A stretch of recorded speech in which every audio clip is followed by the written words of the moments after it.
અભ્યાસ કરું છું. હું ભારત વિશે બે શબ્દ બોલીશ. 26મી જાન્યુઆરી આપણો રાષ્ટ્રીય તહેવાર છે.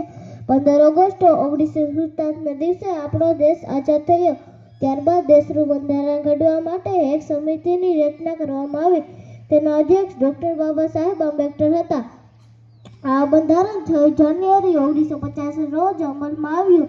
ત્યારથી દર વર્ષે આ દિવસથી ભારત સાર્વભૌમ પ્રજાસત્તાક બન્યું. ત્યારથી દર વર્ષે આ તહેવાર ઉજવાય છે. 26મી જાન્યુઆરીના દિવસે સવારમાં સરકારી કચેરીઓમાં ધ્વજવંદન કરવામાં આવે છે. લશ્કરી વાહનો સાથે લશ્કરની ત્રણેય પાંખોની પરેડ થાય છે.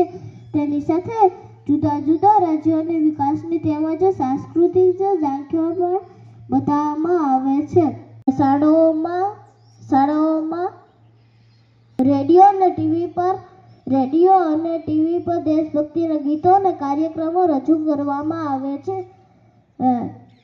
સાંજે સરકારી મકાનો રોશનીથી ઝળહળી ઉઠે છે. કેટલાક